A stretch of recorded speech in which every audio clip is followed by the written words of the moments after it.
لا حول ولا قوة إلا بالله العلي العظيم.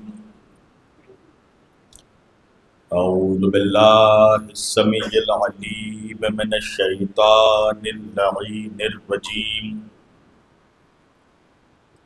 بسم الله الرحمن الرحيم. الحمد لله رب العالمين. الحمد للہ الذی جعلنا من المتمسکین بولایت امام المشارق والمغارب مظہر العجائب والغرائب شہنشاہ ولایت سرور ارباب امامت باب العلم والحکمت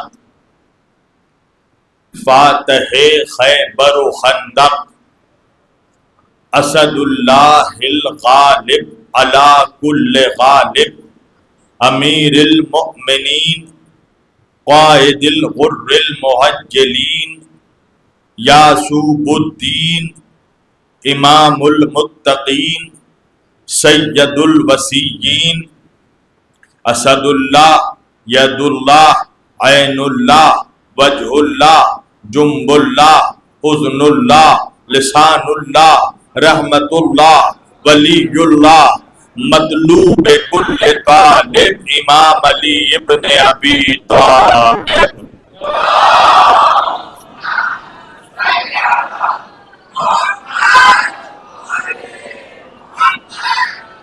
والصلاة والسلام والتحیۃ والاکرام علی سید الانبیاء والمرسلین خاتم النبیین طٰہٰ و یاسین شفیع المذنبین امام الحرمین والقبلتین وسیلتنا فی الدارین صاحب قبا و قوسین جد الحسن والحسین محبوب رب المشرقین و رب المغربین مولانا و مولا الثقلین سیدنا و نبینا و شفیعنا و طبیبنا و حبیبنا و کریمنا و امامنا و ملجانا و مغیثنا و اولنا و اوسطنا و آخرنا و کلنا حضور جناب ابو القاسم مصطفیٰ محمد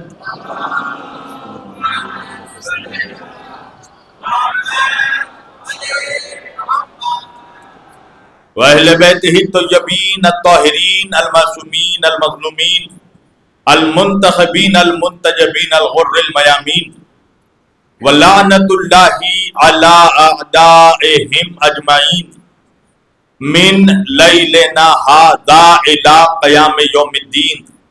اما بعد فقط قال اللہ تعالی فی الفرقان الحمید والمحکم کتابہ المجید وقولہ الحق. بسم اللہ الرحمن الرحیم قد جاءکم من اللہ نور وکتاب مبین. صدق اللہ المولانا العلی العظیم وبلغنا رسولہ النبی الامین الکریم وَنَحْنُ عَلَى ذَلِكَ لَمِنَ الشَّاهِدِينَ وَالشَّاكِرِينَ وَالْحَمْدُ لِلَّهِ رَبِّ الْعَالَمِينَ. ایک بار دیگر درود پڑھے سب مل کر محمد والی.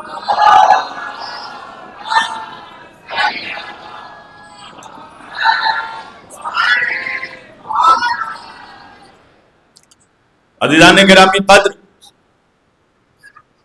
و عزیزان محترم و برادران ملت اسلامیہ، بندگان توحید و عاشقان رسول و اہل بیت رسول، گدایان دربار بطول، مولا آپ سبوں کے جذبہ ایمانی کو زندہ و سلامت رکھے. اللہ کی رضا، اہل بیت اطہار علیہ السلام کی عطا، جناب سیدہ کا حکم، مومنین تھانے ممبئی کی محبتیں، یہ ساری چیزیں جب مشترکہ طور پر ایک جگہ جمع ہو گئی تو میں آپ کے روبرو آ گیا. عزیزان گرامی، چونکہ یہ اس امام بارگاہ عالیہ میں میری پہلی حاضری ہے تو ممکن ہے کہ یہاں ایسے بہت سے افراد موجود ہوں جنہوں نے مجھے پہلے سن رکھا ہے، تو جنہوں نے سن رکھا ہے وہ تو میرا مزاج جانتے ہی ہیں، جنہوں نے نہیں سنا ان کے لیے بتانا ضروری ہے کہ تھانے والوں، میرا بھی بچپن سے ایک مزاج ہے جوانوں، میں قبرستان میں پڑھنے کا عادی ہی نہیں ہوں۔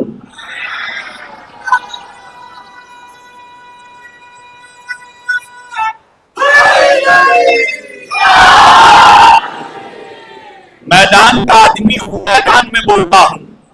وجہ ہے نا، ہم نے اپنے رہبروں کو قبرستان سے نہیں پایا، ہم نے جسے بھی پایا اسے میدان سے پایا ہے۔ ہم نے نبی کو پایا تو بدر کے میدان سے، علی کو پایا تو غدیر کے میدان سے، فاطمہ کو پایا تو مباہلے کے میدان سے، حسن کو پایا تو صفین کے میدان سے، حسین کو پایا تو کربلا کے میدان سے۔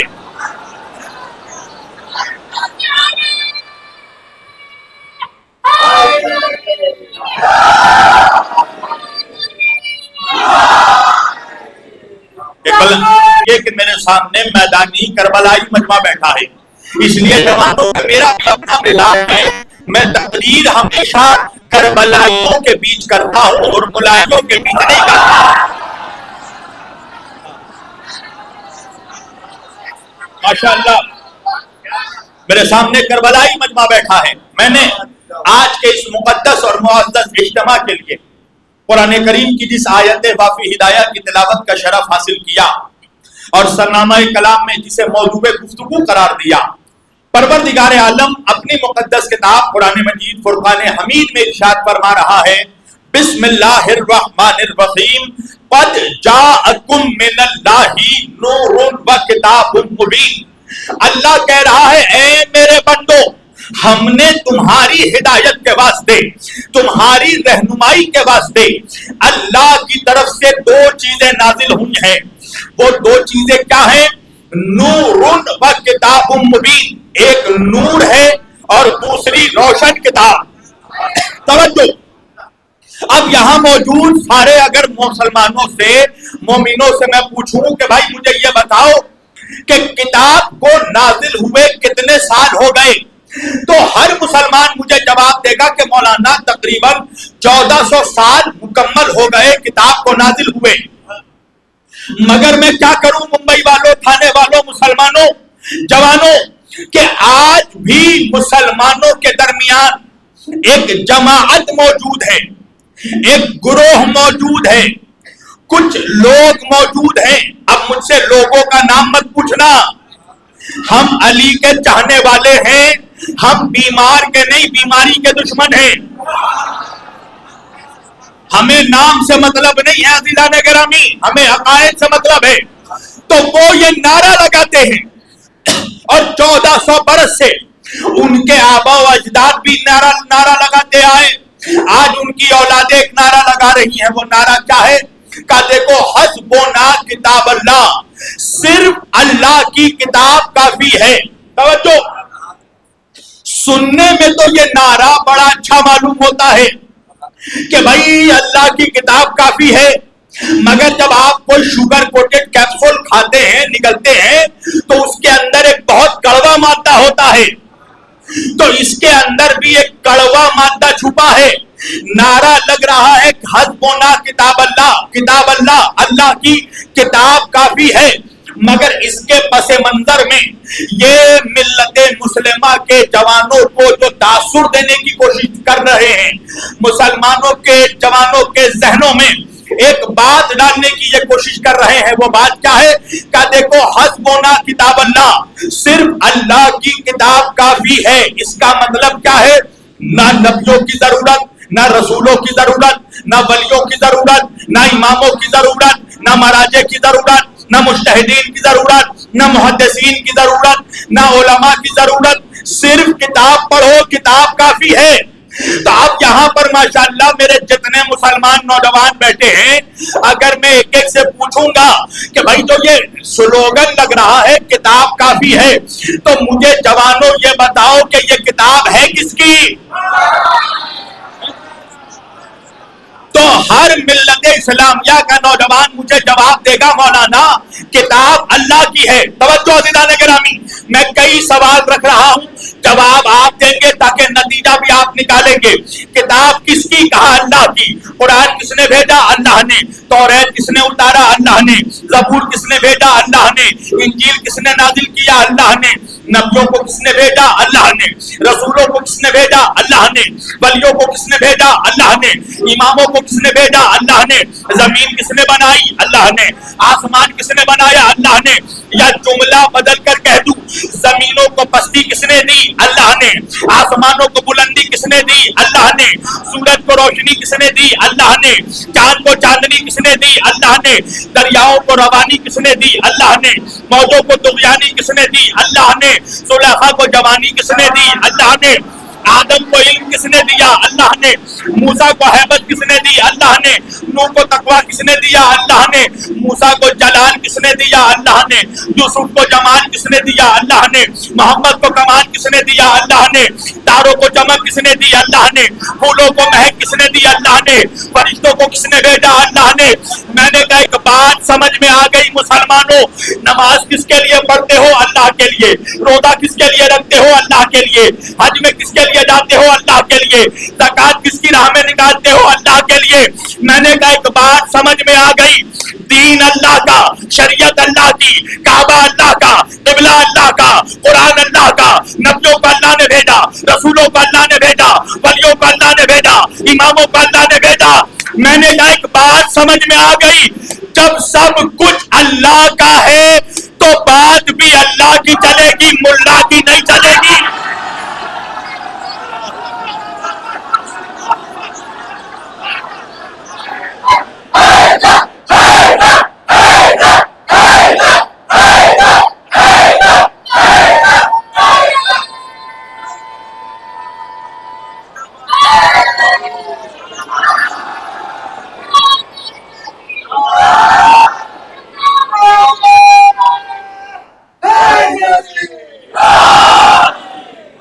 سب کچھ اللہ کا ہے تو بات بھی اللہ کی چلے گی، ملا کی نہیں چلے گی. اور دیکھو جب میں ملا کہتا ہوں کچھ لوگ پریشان ہو جاتے ہیں کہ شبیر وارسی ملاؤں کو اتنا ٹارگٹ کیوں کرتا ہے. ارے میری جان، ملا تو اس قوم کے شریف لوگ ہیں، ہمارا شمار خود ملاؤں میں ہوتا ہے. مگر میں کیا کروں تھانے والوں کہ ان ملاؤں میں کچھ ایسے منحوس ملا ہیں جو اہل بیت کے بغض میں ملائیت سے کٹ ملا بن جاتے ہیں.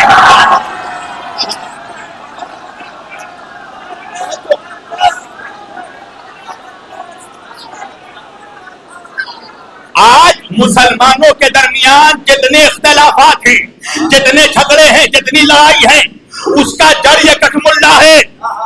اگر کٹ ملا صحیح ہو جائے تو امت صحیح ٹریک پر آ جائے گی. سارے مولوی اگر اتحاد کر لیں تو مسلمان بھی اتحاد کر لے گا. مگر مولوی اپنے دکانداری کی وجہ سے بھائی کو بھائی سے ملنے نہیں دیتا. اسی لیے علامہ اقبال نے کہا نا انہی کٹ ملاؤں کے لیے، علامہ اقبال کہتے ہیں کہ گلا تو کھول دیا اہل مدرسہ نے تیرا، کہاں سے آئے صدا لا الہ الا اللہ.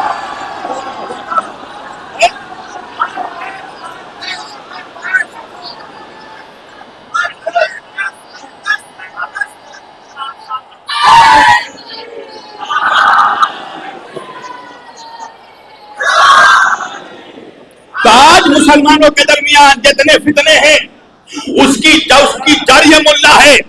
میں نے کہا پروردگار، ملا کہہ رہا ہے کتاب کافی، تو کیا کہتا ہے؟ اللہ نے کہا میں نے تو کتاب میں ہی بتا دیا، کتاب سے پہلے نور کو بھیجا ہے، اس لیے کہ جب تک نور نہ آ جائے کتاب آ نہیں سکتی. یا جملہ بدل. دیکھو جو نوجوان میرے موبائل دیکھ رہے ہیں نا، میری گزارش ہے میری طرف دیکھو، تم جسے بھی موبائل میں دیکھ رہے ہو اس سے زیادہ خوبصورت میں ہوں. ہمتن گوش ہو کے گفتگو ہو تو پھر لطف آئے گفتگو کا. توجہ، اللہ نے کہا کہ کتاب سے پہلے نور کو بھیجا، تو جب تک نور نہ آ جائے کتاب آ نہیں سکتی. اور جملہ بدل کر کہہ دوں، جب تک نور سمجھ میں نہ آ جائے کتاب سمجھ میں نہیں آ سکتی. اس لیے کہ یہ بندوں کی لکھی ہوئی کوئی معمولی کتاب نہیں ہے، یہ مرزا غالب کی غزلوں کا مجموعہ تو نہیں ہے، یہ علامہ اقبال کے نظموں کی کلیات تو نہیں ہے، یہ ولیم شیکسپیئر کی پوئٹری تو نہیں ہے، یہ لینن اور کارل مارکس کی تھیوری تو نہیں ہے، یہ البرٹ آئنسٹائن اور نیوٹن کا لا تو نہیں ہے، یہ اللہ کی لکھی ہوئی کتاب ہے۔ تو میں نے کہا اللہ تو ہی بتا دے تیری کتاب کی عظمت کیا ہے، اس کتاب کا مقام کیا ہے، اس کتاب کا رتبہ کیا ہے، اس کتاب کا وزن کیا ہے، اس کتاب کی بلندی کیا ہے، تاکہ ہم مسلمانوں کے سمجھ میں یہ بات آ جائے کہ جب کتاب اتنی بلند ہے تو اللہ جانے صاحب کتاب کی طرح بلند ہوگا۔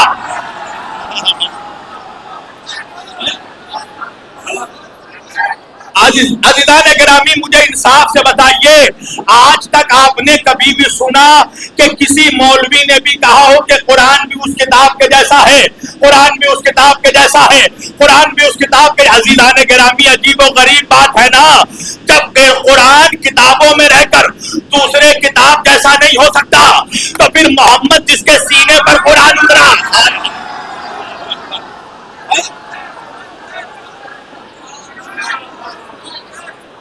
وہ ہمارے اور تمہارے جیسا کیسے ہو سکتا ہے؟ تو میں نے کہا پروردگار تو ہی بتا دے اس کتاب کی عظمت کیا ہے، اس کتاب کا مقام کیا ہے، اس کتاب کا رتبہ کیا ہے، اس کتاب کی بلندی کیا ہے، اس کتاب کا وزن کیا ہے، تاکہ جب ہم کتاب کا کی بلندی کا اندازہ لگا لیں تو ہمیں پتا چل جائے کہ صاحب کتاب کی بلندی کیا ہوگی۔ تو اللہ قرآن میں فرماتا ہے لو انزلنا القرآن، نوجوانوں میری طرف دیکھنا، اللہ کہہ رہا دیکھو اگر ہم اس قرآن کو پہاڑ پر اتار دیتے تو پہاڑ کے سینے میں اتنی طاقت نہیں تھی کہ قرآن کا وزن اٹھا پاتا۔ کیا ہوتا؟ اللہ کا خشیت الہی کتاب نہ لا کر پہاڑ کا سینہ پھٹ جاتا، پہاڑ ریزہ ریزہ ہو جاتا، پہاڑ ٹکڑے ٹکڑے ہو جاتا۔ سمجھ میں بات آ گئی کہ قرآن کا وزن اتنا زیادہ ہے کہ اگر وہ پہاڑ پر اتر جاتا تو پہاڑ کا سینہ پھاڑ ڈالتا۔ میں نے کہا مسلمانوں ہم علی والوں سے سنو کہ نبی کی عظمت کیا ہے۔ ارے وہ قرآن جو پہاڑ کا سینہ پھاڑ ڈالتا، اللہ نے اس قرآن کو محمد کے سینے پر اتارا۔ سننا سننا سننا، آج کی مجلس کا تاریخی جملہ دے رہا ہوں، اللہ جانے وہ قرآن کے جس کا وزن پہاڑ نہ اٹھا سکا، اللہ جانے اس ذات محمد کا وزن کیا ہوگا جس نے اپنے سینے پر قرآن اٹھایا۔ تو مولویوں یہ بھی تو اندازہ لگاؤ کہ پھر اس آغوش ابو طالب کا وزن کیا ہوگا جس نے محمد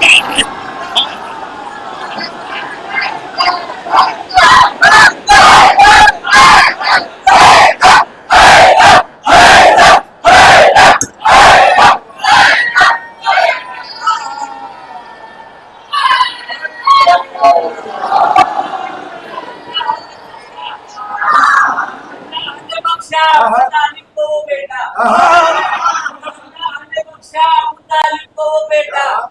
ایسا کسی بندے کا کوئی علاج نہیں ہے، ایسا کسی بندے کا کوئی علاج نہیں ہے۔ تو کافر ابو طالب کو وہی کہتے ہیں جندا، ابو طالب کو وہی کہتے ہیں جندا، ننیہال تو موجود ہے ننیہال۔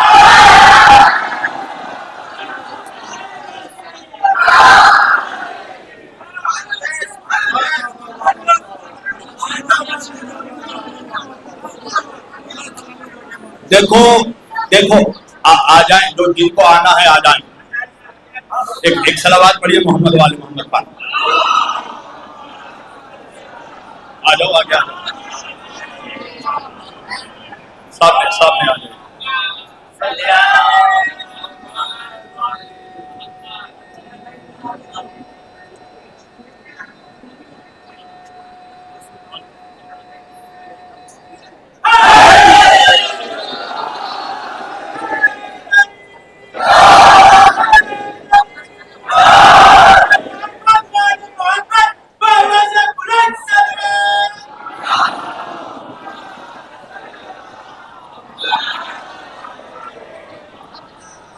پوری توجہ عزیزان گرامی، اللہ جانے اس آغوش ابو طالب کا وزن کیا ہوگا جس نے صاحب قرآن کو اٹھایا۔ 2% کا ملا کہتا ہے وہ تو کلمہ نہیں پڑھا تھا انہوں نے۔ انہوں نے تو کلمہ نے. اچھا آپ کو معلوم ہے حضرت ابو طالب کے کفر پر ان منحوسوں کے پاس صرف ایک دلیل ہے, اور وہ بھی دلیل نہیں بلکہ ذلیل ہے. توجہ, کیا ہے دلیل؟ کہ وہ یہ ہوا تھا کہ حضرت ابو طالب کے آخری وقت رسول اللہ چچا کے پاس تشریف لائے. جوانوں میری طرف, رسول اللہ نے چچا کے کان میں کہا چچا کلمہ پڑھ لیجیے. چچا نے بھتیجے کے کان میں کہا کہ میں کلمہ نہیں پڑھوں گا. عجیب و غریب بات ہے نا, چچا نے بھتیجے کے کان میں کہا, بھتیجے نے چچا کے کان میں کہا. مولوی نے کیسے سنا؟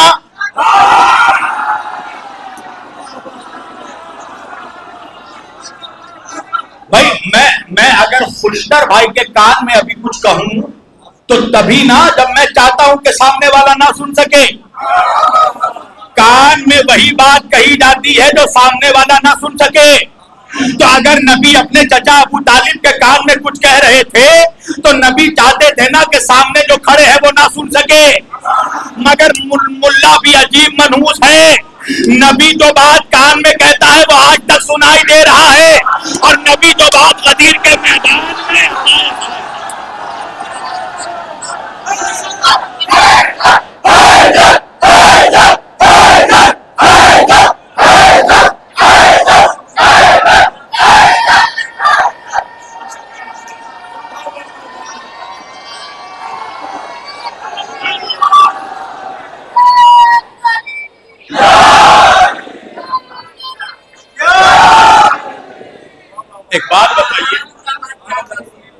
ایک بات بتائیے مجھے,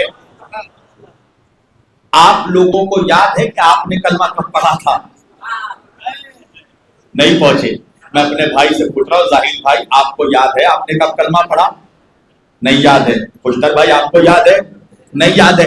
ایک ایک جوان سے اگر پوچھوں تو یہاں ہر جوان بزرگ مجھے جواب دے گا کہ ہمیں یاد نہیں ہے کلمہ کب پڑھا تھا, مگر سب مسلمان ہیں. عزیزان گرامی, کسی کو یاد نہیں کلمہ کب پڑھا تھا, مگر سب مسلمان ہیں. تو بھائی کیسے مسلمان ہو جب یاد ہی نہیں کہ کلمہ کب پڑھا؟ تو تھانے کے نوجوان کہنے لگے مولانا ہمیں کلمہ پڑھنے کی ضرورت کیا ہے؟ کلمہ وہ پڑھے جس کے باپ داداؤں نے 40 سالوں تک بتوں کی پوجا کی ہو.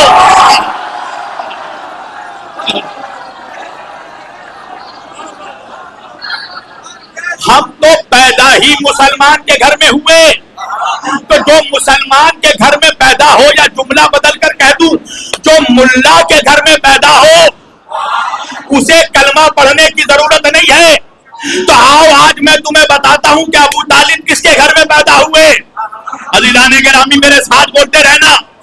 ابو طالب پیدا ہوئے ہیں عبد المطلب کے گھر میں, عبد المطلب پیدا ہوئے ہاشم کے گھر میں, ہاشم پیدا ہوئے عبد مناف کے گھر میں, عبد مناف پیدا ہوئے قصی کے گھر میں, قصی پیدا ہوئے مرہ کے گھر میں, مرہ پیدا ہوئے کلاب کے گھر میں, کلاب پیدا ہوئے کعاب کے گھر میں, کعاب پیدا ہوئے لوئی کے گھر میں, لوئی پیدا ہوئے غالب کے گھر میں, غالب پیدا ہوئے قریش کے گھر میں, قریش پیدا ہوئے کنانہ کے گھر میں, قریش پیدا ہوئے کنانہ کے گھر میں, کنانہ پیدا ہوئے مالک کے گھر میں, مالک پیدا ہوئے نزار کے گھر میں, نزار پیدا ہوئے مدر کے گھر میں, مدر پیدا ہوئے حذیمہ کے گھر میں, حذیمہ پیدا ہوئے مدرکہ کے گھر میں, مدرکہ پیدا ہوئے الیاس کے گھر میں, الیاس پیدا ہوئے نظر کے گھر میں, نظر پیدا ہوئے معاذ کے گھر میں, توجہ معاذ پیدا ہوئے عدنان کے گھر میں, عدنان پیدا ہوئے عدن کے گھر میں, عدن پیدا ہوئے ناطور کے گھر میں, ناطور پیدا ہوئے یعور کے گھر میں, یعور پیدا ہوئے یشب کے گھر میں, یشب پیدا ہوئے یارب کے گھر میں, یارب پیدا ہوئے ثابت کے گھر میں, ثابت پیدا ہوئے, ثابت پیدا ہوئے اسماعیل کے گھر میں, اسماعیل پیدا ہوئے ابراہیم کے گھر میں.